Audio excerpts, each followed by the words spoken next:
Hello students, welcome to the class. आज की class में आप सभी का स्वागत है। तो आज हम अपने डिटरमिनर्स का पार्ट 8 डिस्कस करेंगे। इससे पहले वाले पार्ट्स में हमने डिटरमिनर्स और उस डिटरमिनर्स के अंदर भी हम क्वांटिफायर्स को लेकर बात कर रहे हैं।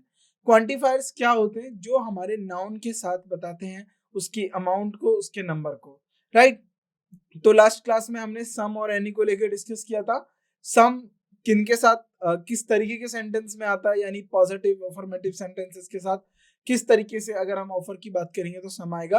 वहीं अगर हम क्वेश्चन यानी इंटरोगेटिव की बात करते हैं या फिर नेगेटिव सेंटेंसेस की बात करते हैं तो उसमें एनी का उपयोग किया जाता है। और आज हम इन दोनों के डिफरेंस के ऊपर चर्चा भी करेंगे ताकि हमारा एक रिवीजन हो जाए, पुनर्अभ्यास हो जाए इस चीज को लेकर कि हमें सम और एनी का इस्तेमाल करना अच्छे से आ जाए। फिर सम और एनी की तरह हम समथिंग और एनीथिंग को लेकर भी चर्चा करेंगे।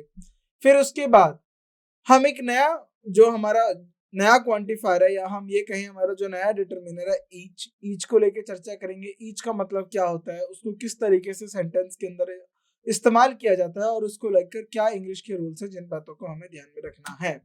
तो अब हम शुरुआत करते हैं सम और एनी से। तो जब भी हम सम का इस्तेमाल करेंगे, ये हमने पहले भी बात कर चुके हैं कि इनका अफर्मेटिव सेंटेंसेस, अगर आपको अफर्मेटिव नहीं पता तो आप सिंपल लिख सकते हो पॉजिटिव स्टेटमेंट्स में बात कर सकते हैं। पॉजिटिव सेंटेंसेस में इनका इस्तेमाल किया जा सकता है। जैसे some is often used to in affirmative sentences to refer an unspecified amount, यानी ऐसी अमाउंट जो आपको पता नहीं है, जिसके बारे में आपको संख्या नहीं है। अब देखिए, ये अमाउंट क्या हो सकता है? ये कोई नंबर भी हो सकता है और ये कोई, अब आपके पास कोई एग्जैक्ट अमाउंट नहीं है, आपको नहीं पता है कि ये निश्चित तौर पे कि कितना हो सकता है। तो जब अनिश्चितता होती है यानी अनस्पेसिफाइड है हमारे पास अमाउंट, जब हम बोले कुछ तो नंबर है या फिर कुछ तो अमाउंट है, उसके लिए हम सम का इस्तेमाल करते हैं, right. Which is not exact but more than 0 और मोर देन 1। आप हमेशा याद रखेंगे मोर देन 1। जैसे आई हैव सम फ्रेंड्स, मेरे कुछ दोस्त हैं, कमिंग ओवर टुनाइट, सो मेरे कुछ दोस्त आज रात आ रहे हैं। शी बॉट सम एप्पल्स, उन्होंने कुछ सेब खरीदे थे। तो यहाँ पर आपको एग्जैक्ट नंबर ऑफ फ्रेंड्स नहीं पता कितने आ रहे हैं। मान लीजिए आपने 10 को इनविटेशन दे दिया, 10 फ्रेंड्स को। अब आपको नहीं पता कि 10 के 10 आएंगे या फिर उसमें से कुछ लोग नहीं आ सकते, कुछ आएंगे। तो जब आपके पास एग्जैक्ट नंबर नहीं होता है या एग्जैक्ट अमाउंट नहीं होती है, तब हम सम का उपयोग करते हैं, वो भी पॉजिटिव सेंटेंसेस के साथ। नाउ अगर हम ऑफर या रिक्वेस्ट की बात करेंगे तो भी हम सम का इस्तेमाल करेंगे। जैसे सम इज ऑल्सो, अब रिक्वेस्ट हो, would you like some coffee, यानी अब ये ऑफर किया जा रहा है, क्या आप कॉफी पीना पसंद करेंगे? तो यहाँ पर बात देखिए, सम यहाँ पर कॉफी के साथ आया है। कॉफी हमारा अनकाउंटेबल नाउन है, लेकिन यहाँ पर ऑफर किया जा रहा है। तो इसको आप क्वेश्चन मार्क को मत समझिएगा, ये ऑफर की तरह है, ये इंटरोगेटिव क्वेश्चन नहीं है। Can I have some sugar, ये रिक्वेस्ट कर रहा है, क्या मुझे कुछ चीनी मिल सकती है? तो ये रिक्वेस्ट और ऑफर के लिए। तो सम का उपयोग किन 3 सेंटेंसेस के लिए हुआ, राइट। इस तरीके से आप याद रखेंगे। तो पहला उस उपयोग हुआ इनका पॉजिटिव सेंटेंसेस के लिए। तो जो भी हमारे पॉजिटिव सेंटेंसेस रहेंगे उनके लिए हम सम का इस्तेमाल करेंगे। दूसरा हमारा ऑफर्स के लिए और तीसरा हमारा रिक्वेस्ट के लिए। तो इन सारी कंडीशंस में आपको किसका इस्तेमाल करना है? सम का इस्तेमाल करना है, राइट। नाउ आगे बढ़ते हैं। अगर एनी का कब होगा? Negative statements. इंग्लिश में नेगेटिव स्टेटमेंट का मतलब होता है जहां पर नो या नॉट या नेगेटिव वर्ड्स हो, यानी नेगेटिव वर्ड्स दिए गए हों, वहां पर ऐसे स्टेटमेंट्स को हम नेगेटिव स्टेटमेंट्स कहते हैं। और जहां पर आपको ये चीजें मिले वहां पर आपको किसका इस्तेमाल करना है? एनी का, राइट। एग्जाम्पल के तौर पे आई डोंट हैव, तो इसका मतलब हो जाएगा I do not have any money, मेरे पास नहीं पैसा नहीं है। They are not any tickets left, right, कोई वहां कोई टिकट नहीं बची, राइट। तो नॉट आ गया, ये नेगेटिव स्टेटमेंट्स है। अगर हम क्वेश्चंस की बात करें, इंटरोगेटिव सेंटेंसेस की बात करें, ऐसे क्वेश्चंस जो हमारे क्वेश्चन मार्क के साथ एंड हो, लेकिन क्वेश्चन मार्क के साथ एंड हो, लेकिन आपको ध्यान क्या देना है? वो ऑफर और रिक्वेस्ट नहीं होनी चाहिए। For example, do you have any ideas, अब क्या आपको कोई आइडिया पता है? Is there any water left, क्या कुछ पानी छूटा है? तो यहाँ पर सम और एनी का मीनिंग तो सेम होता है, दोनों राइट, अनडिफाइंड अमाउंट के बारे में बताते हैं, अनस्पेसिफाइड अमाउंट या नंबर के बारे में बताते हैं, लेकिन दोनों का यूज करने का तरीका बेहद ही अलग है। अगर आप कंडीशनल सेंटेंसेस यूज करोगे, कंडीशनल सेंटेंसेस जैसे कि if you find any problems let me know, अगर आपको कोई प्रॉब्लम मिलती है तो ही आप मुझे बताओगे, यानी आपके पास दो वाक्य लिखे गए हैं, एक अगर सफल होता है तो उसके बाद दूसरा वाक्य उपयोग में किया जाएगा, यानी एक के ऊपर, एक वाक्य की निर्भरता दूसरे के ऊपर है, इसको हम बोलते हैं कंडीशनल सेंटेंसेस। नाउ अब इनके कुछ पेयर होते हैं, सम एनी, समथिंग एनी। तो जब हम सम एनी का उपयोग और समथिंग एनी का उपयोग करते हैं तो दोनों का सिमिलर मीनिंग होता है, लेकिन कहाँ पर हमें किस पेयर को इस्तेमाल करना है, कहाँ पर हमें समथिंग का इस्तेमाल करना है, कहाँ पर हमें एनीथिंग का इस्तेमाल करना है, अब हम आगे इसको लेकर चर्चा करेंगे। राइट, अब एक बार ध्यान से देख लेते हैं इस लाइन को। Both pairs differentiate based on the type of affirmative, negative, interrogative के हिसाब से दोनों को हम अलग कर देते हैं। Additionally something can indeed be used to denote importance और focus on a particular point. Right, जैसे सम और वर्सेस एनी, अब आप समझ गए होंगे कि ये अफर्मेटिव सेंटेंसेस में इंडिकेट करता है अनस्पेसिफाइड बट फाइनाइट अमाउंट, यानी कुछ तो अमाउंट है लेकिन वो अमाउंट हमारे को क्लियर नहीं है कितना है, लेकिन कुछ तो अमाउंट है, उसके लिए हम सम का इस्तेमाल करते हैं ऑफर और रिक्वेस्ट के लिए। राइट, ये इनके एग्जांपल्स हैं। एनी का इस्तेमाल हम क्वेश्चंस और नेगेटिव स्टेटमेंट्स में करते हैं।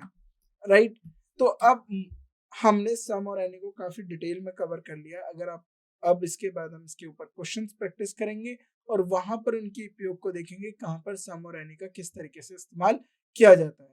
अब बात आती है समथिंग वर्सेस एनीथिंग, यानी समथिंग और एनीथिंग का हम किस तरीके से उपयोग करेंगे। देखिए, समथिंग जब भी यूज किया जाएगा ये अफर्मेटिव कॉन्टेक्स्ट में यूज किया जाएगा, जैसे सम की तरह। टू अनस्पेसिफाइड आइटम, तो ये किसके बारे में बताता है, unspecified item, not amount, unspecified item. Some जो था वो अनस्पेसिफाइड अमाउंट को लेकर चर्चा करता है, लेकिन समथिंग अनस्पेसिफाइड अमाउंट आइटम को लेकर बात करेगा। Right, but it can also emphasize the presence of notable specific। right, अब example, there is something in my eye, तो यानी वो प्रेजेंस को भी इंडिकेट करता है। राइट, आप इसकी वजह से एग्जिस्टेंस और प्रेजेंस को भी बताते हैं, तो वो कुछ बोल रहा है कि मेरी आंख में कुछ है। she knows something about this issue, उनको कुछ तो पता है उसके बारे में, यानी इस एक वर्ड से क्या पता चल रहा है कि there is something, यानी किसी चीज की एग्जिस्टेंस है, किसी चीज की उपस्थिति को लेकर बात की जा रही है, और वो जो उपस्थिति है किसी विषय को लेकर, वो विषय क्लियर नहीं है, यानी उसको लेकर हमें पता नहीं है, कोई जानकारी नहीं है कि उन्हें किस बारे में, किस चीज के बारे में क्या जानकारी है। तो जो क्या जानकारी है वो हमें पता नहीं, लेकिन हमें ये पता है कि उन्हें कुछ जानकारी है। राइट, तो यानी यहाँ पर समथिंग ऑफ इंपॉर्टेंस और रिलेवेंस को इंडिकेट करने के लिए उपयोग किया गया है। अगर आप एनीथिंग की बात करेंगे तो एनीथिंग जो यूज किया जाता है वो क्वेश्चंस और नेगेटिव स्टेटमेंट्स में यूज किया जाता है। इसका मतलब क्या मिलेगा, mean one of a number of things without specificity. Right, तो किसी एक नंबर के थिंग को बताएंगे, जैसे डू यू हियर एनीथिंग, तो क्या आपने कुछ सुना। He did not say anything, तो उसने कुछ भी नहीं बोला। तो राइट, तो यहाँ पर हमारा एनीथिंग जो है क्वेश्चन और नेगेटिव स्टेटमेंट्स में इस्तेमाल किया जाएगा। सो अगला टॉपिक जो हमारा शुरू होता है ईच, तो यहाँ पर हमने सम और एनी को पढ़ लिया। जिस तरीके से हम सम और एनी का उपयोग करते हैं, ऑफर के अंदर सम का उपयोग किया जाता है अफर्मेटिव सेंटेंसेस में, रिक्वेस्ट में, वहीं एनी का उपयोग हम किस में करते हैं, नेगेटिव और क्वेश्चंस वाले सेंटेंसेस में। सेम ऐसे ही जो हमारा उपयोग किया जाएगा समथिंग और एनीथिंग को लेके। तो अब हम अपना एक नया टॉपिक शुरू करते हैं, ईच। सबसे पहले हम समझेंगे ईच क्या होता है, यानी ईच का मतलब क्या। देखिए, बात की जाए अगर ईच को लेके, तो ईच फंक्शन करेगा प्रोनाउन की तरह भी काम करेगा और एक डिटरमिनर की तरह भी काम करेगा। अब देखिए दोनों में मैं आपको अंतर बता देता हूँ। प्रोनाउन और एक यहाँ पर हो गया डिटरमिनर। ध्यान से देखिएगा, अगर कोई वर्ड प्रोनाउन की तरह काम करता है तो प्रोनाउन का मतलब ही क्या होता है, रिप्लेसमेंट ऑफ नाउन। यानी अगर ईच यहाँ पर प्रोनाउन है तो इसके बाद आपको नाउन नहीं मिलेगा, राइट, इसके बाद आपको नाउन नहीं मिलेगा, ये याद रखेंगे आप। अगर ईच हमारा डिटरमिनर है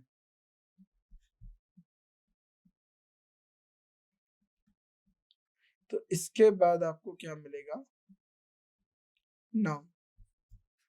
तो ये आप डिफरेंस कर सकते हैं। आपको अगर नहीं पता चल रहा है सेंटेंस के कॉन्टेक्स्ट से कि प्रोनाउन है या डिटरमिनर है, तो आपके पास ये एक ट्रिक है, इस ट्रिक को याद रख लीजिए।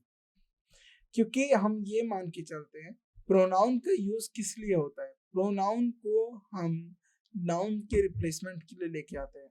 अगर हमने प्रोनाउन का इस्तेमाल किया है और उसके बाद भी हम नाउन लिख रहे हैं, या तो वो वर्ड प्रोनाउन नहीं है, या फिर हम गलती कर रहे हैं उसको प्रोनाउन मानने में, वहां पर वो डिटरमिनर का काम करेगा, क्योंकि डिटरमिनर के साथ नाउन आता है।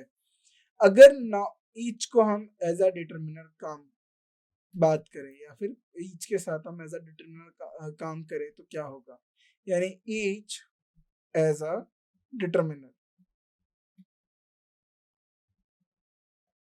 तो किस तरीके से इसको हम उपयोग में लेंगे देखते हैं। अगर ईच को हम डिटरमिनर की तरह इस्तेमाल करें तो ये इसके बाद नाउन कैसा आएगा, पहले आप इसके बारे में जानकारी रखिए। आपको पता है इसके बाद नाउन तो आना है, तो इसके बाद के जो नाउन होंगे वो सिंगुलर नाउन होंगे।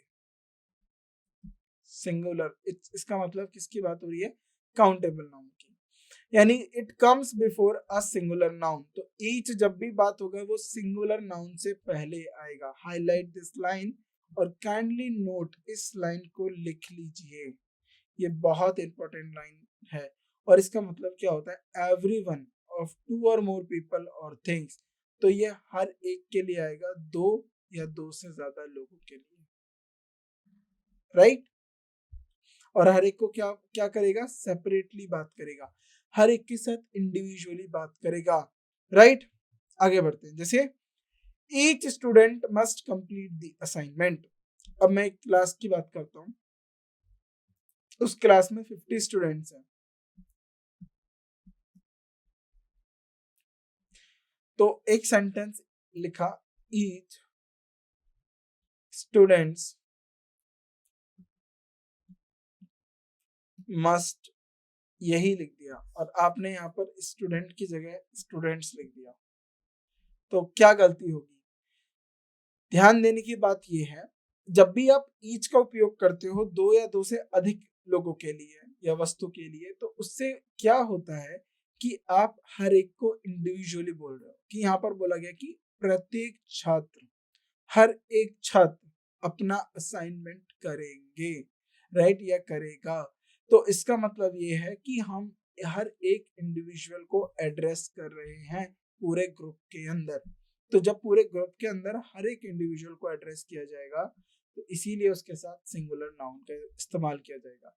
She had a gift for each child, उसके पास हर एक, प्रत्येक बच्चे के लिए गिफ्ट था। इन दिस रोल ईच क्या स्पेसिफाई कर रहा है, ईच स्पेसिफाई करेगा state every individual member of a group taken one by one, यानी एक एक करके, यानी पूरे 50 स्टूडेंट है तो 1 2 3 हर एक को वन बाय वन सारे स्टूडेंट्स की बात करेगा, पूरे 50 स्टूडेंट्स को लेकर बात करेंगे। एज अ प्रोनाउन, अगर हम ईच का इस्तेमाल, राइट, ईच का इस्तेमाल हम एज अ प्रोनाउन करें तो क्या होता है।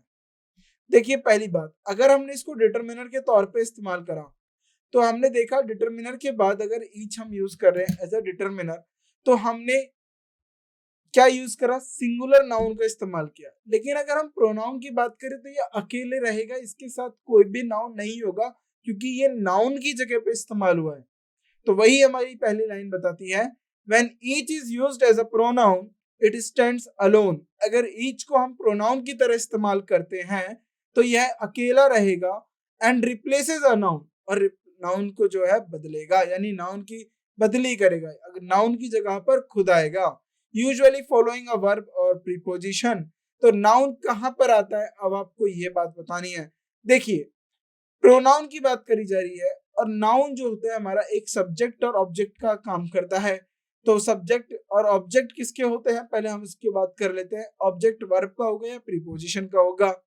तो वर्ब के बाद भी ईच का इस्तेमाल हो सकता है, प्रीपोजिशन के बाद भी ईच का इस्तेमाल हो सकता है, क्योंकि इनके ऑब्जेक्ट होते हैं और ऑब्जेक्ट नाउन होते हैं। नाउन के रिप्लेसमेंट को हम ईच के साथ कर सकते हैं जब हम ईच को एज अ प्रोनाउन मानते हैं। इट स्टिल रेफर, वो प्रोनाउन होते हुए भी हर एक मेंबर की बात करेगा इंडिविजुअली किसी भी ग्रुप के अंदर। अगर डिटरमिनर की तरह हम इस्तेमाल कर रहे थे तब भी वो एक प्रत्येक व्यक्ति या प्रत्येक इंडिविजुअलिटी की बात कर रहा है पूरे ग्रुप में। अगर हम इसका प्रोनाउन के तौर पे भी इस्तेमाल करेंगे तब भी ये पूरे ग्रुप के लिए हर एक प्रत्येक मेंबर और इंडिविजुअल को लेकर बात करेगा। एग्जाम्पल के तौर पे अब एग्जाम्पल से समझते थे, students were given a book each. इसका मतलब है कि जो छात्र थे उनको एक जो किताब है दी गई, यानी प्रत्येक छात्र को एक एक किताब दी गई। तो यहाँ पर जो ईच लिखा है ना, ईच यहाँ पर किस लिए लिखा गया है, the students were given a book each, इसका मतलब है कि प्रत्येक छात्र को किताब दी गई थी, right. The chocolates were divided between the children, they receive 3 each, यानी प्रत्येक बच्चे को या प्रत्येक बच्चे को 3 चॉकलेट यानी 3 जो यूनिट्स है चॉकलेट की वो मिली। तो अब आप यहाँ पर देख रहे हो, यहाँ पर प्रत्येक का साउंड दिया जा रहा है, यानी हर एक स्टूडेंट को किताब मिली, हर एक इस बच्चों को यानी चिल्ड्रन को, हर एक चाइल्ड को चॉकलेट मिली। तो as a pronoun each can often found with an implication, right. तो प्रोनाउन को हम यूज कर सकते हैं और इसके कुछ एडिशनल पॉइंट्स हैं जिनको लेकर हम और चर्चा करते हैं ईच के बारे में।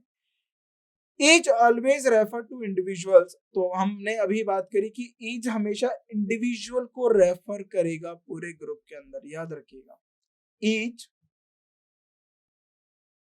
Refer individual in a group rather than a collective, तो पूरे ग्रुप की ना बात करके वो इंडिविजुअल लेकर बात करेगा, right. So it emphasis on individuality, याद रखिए, बार बार इस वर्ड को मैंने इंट्रोड्यूस किया है, आपके सामने रखा है ताकि आपको पता रहे। जो ईच है वो इंडिविजुअलिटी को लेके बात करेगा, एक प्रत्येक एक को बात करेगा किसी भी ग्रुप और कलेक्शन के अंदर, राइट। अगर जरा ध्यान से देखिए, ईच किसकी बात कर रहा है, इंडिविजुअलिटी की, राइट। किसकी बात कर रहा है, इंडिविजुअलिटी की। इंडिविजुअलिटी का मतलब क्या होता है, अकेला, तो यानी इसके साथ कौन आया, सिंगुलर नाउन, ये डिटरमिनर के साथ। अगर ये सिंगुलर, ये एज अ प्रोनाउन भी यूज हो रहा है तो ये सिंगुलर प्रोनाउन यूज हो रहा होगा, सिंगुलर प्रोनाउन। तो ये सिंगल है तो इसके साथ वर्ब कैसी आएगी, सिंगुलर वर्ब। इन दोनों के साथ कैसी आएगी, सिंगुलर वर्ब, राइट। तो it is always associated with singular noun और pronoun and takes a singular verb, याद रखिएगा। ईच के लिए सिंगुलर वर्ब आती है। Each is often used when the number in the group is not large और unspecified. तो ईच को हम कब यूज करते हैं, जैसे हम सम को यूज कर रहे थे इस तरीके से ईच को भी हम यूज करते हैं। When the group is not large, अगर ग्रुप ज्यादा बड़ा ना हो और अनस्पेसिफाइड हो, हमें उसके बारे में एग्जैक्ट जानकारी ना हो, तब भी हम ईच का इस्तेमाल करेंगे। अब हमारा आता है second concept, each can needed be used after a plural object in a sentence. अगर हम प्लूरल ऑब्जेक्ट के बाद ईच का इस्तेमाल कर रहे हैं तो उस स्ट्रक्चर को हम किस तरीके से जस्टिफाई करेंगे और उसका क्या मीनिंग निकल के आता है, अब हम इस बारे में चर्चा करते हैं। यानी आपको ये तो पता है,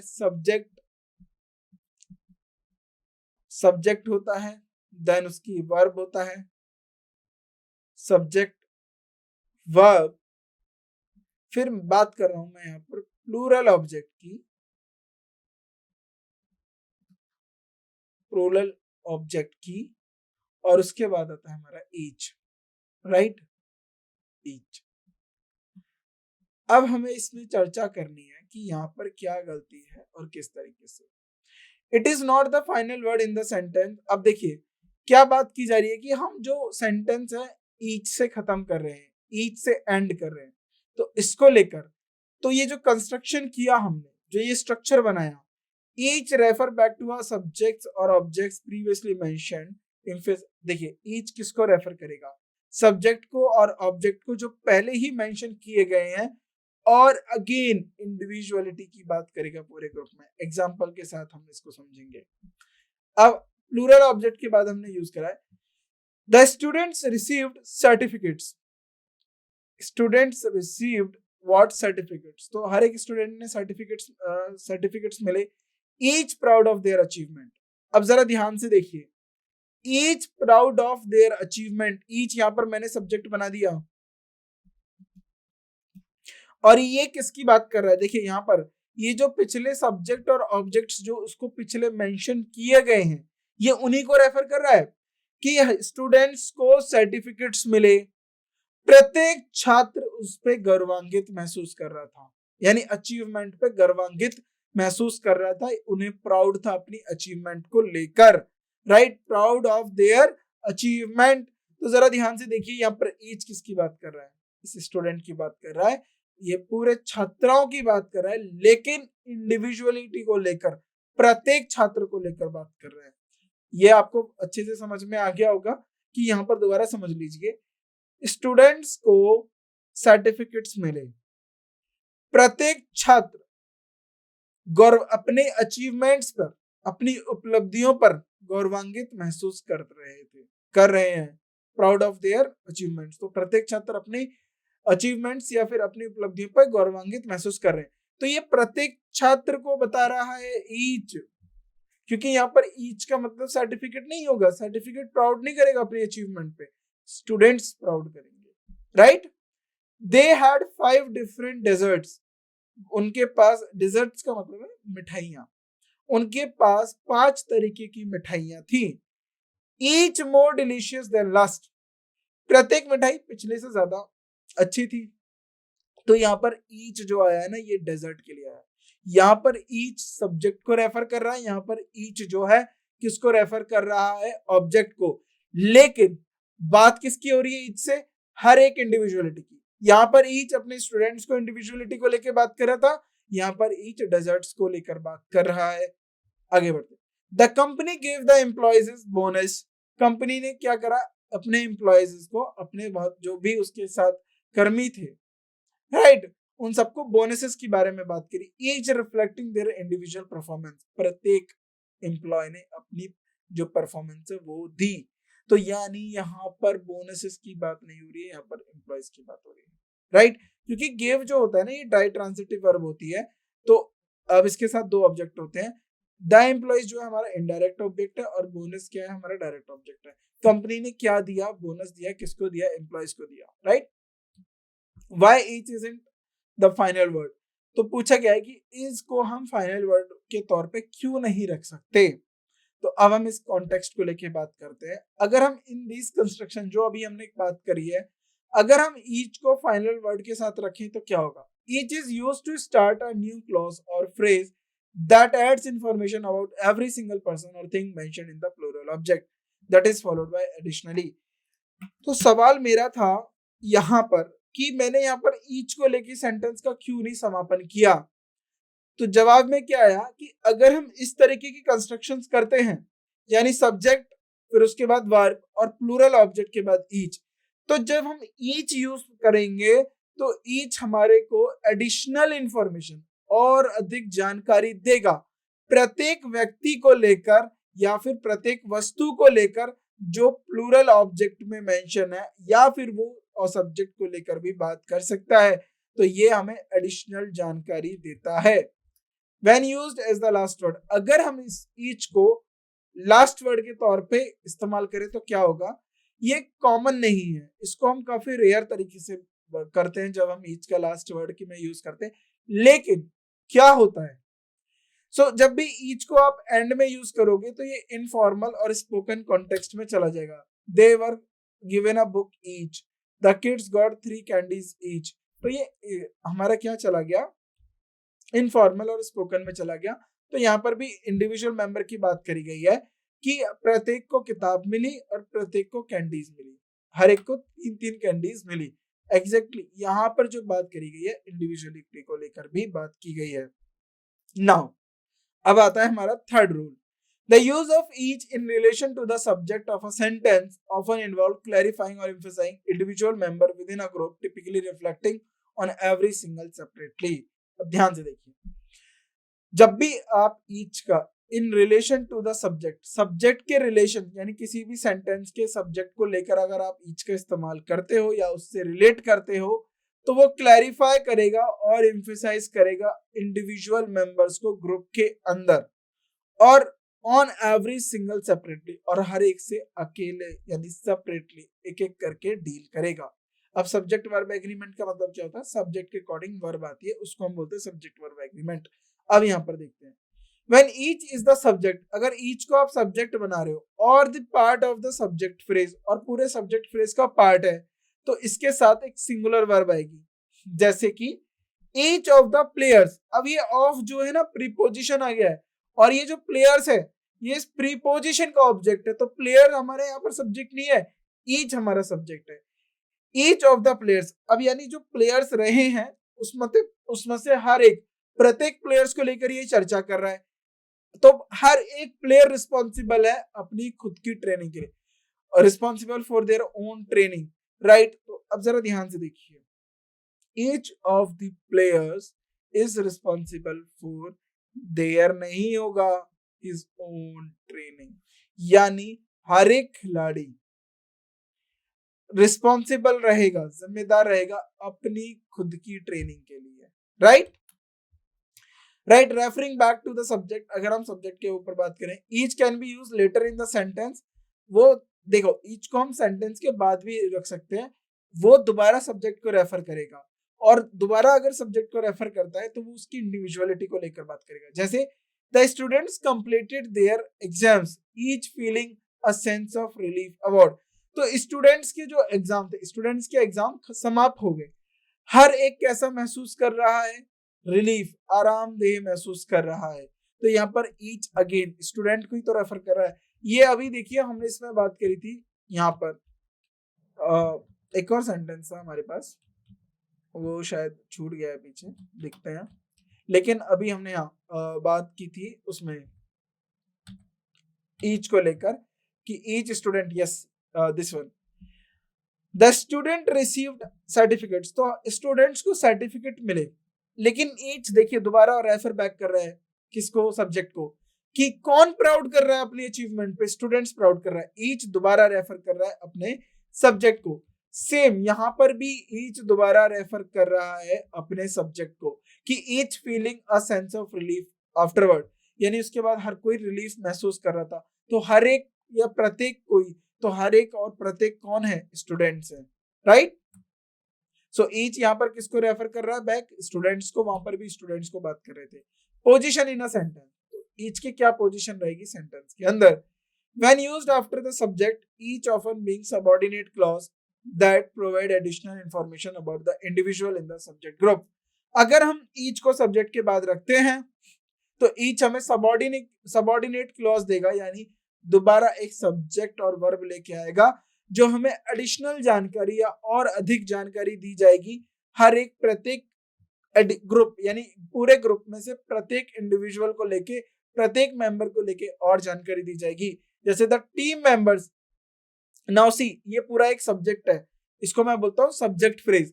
द टीम मेंबर्स ईच, अब यहां पर देखिए, each received a medal for their performance, तो जो टीम मेंबर्स थे प्रत्येक, हर एक ने, यानी हर एक ने मेडल रिसीव किया कि अपनी परफॉर्मेंस के लिए।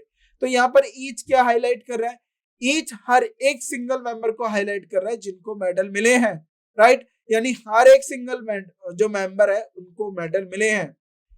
क्लासिफिकेशन ऑफ इंडिविजुअल एक्शन और स्टेट, तो ईच जो है क्लैरिफाई करेगा, नॉट क्लासिफिकेशन, क्लैरिफाई करेगा प्रत्येक एक्शन या इंडिविजुअल एक्शन को लेकर और स्टेट को लेकर। The use of each clarify that action और state applies separately every individually, यानी कोई भी एक्शन या कोई भी जो स्टेट होगी वो हर एक इंडिविजुअल को लेकर होगी, राइट। जैसे each artist displays a unique style, तो जो हर एक आर्टिस्ट है, यानी एवरी आर्टिस्ट, अब मान लीजिए उसमें 10 आर्टिस्ट हो, तो प्रत्येक आर्टिस्ट को लेके बात हो रही है कि हर आर्टिस्ट ने अपनी जो यूनिक स्टाइल है, जो उसकी डिस्टिंक्ट यानी अलग स्टाइल है, उसको डिस्प्ले किया या डिस्प्ले करते हैं, राइट। इन कमांड्स और इंस्ट्रक्शन में भी हम ईच का इस्तेमाल करेंगे, क्योंकि जब हम कमांड देते हैं तो हम कमांड पूरे ग्रुप को नहीं दे रहे हैं, हम कमांड एक एक इंडिविजुअल की बात कर रहे हैं, राइट।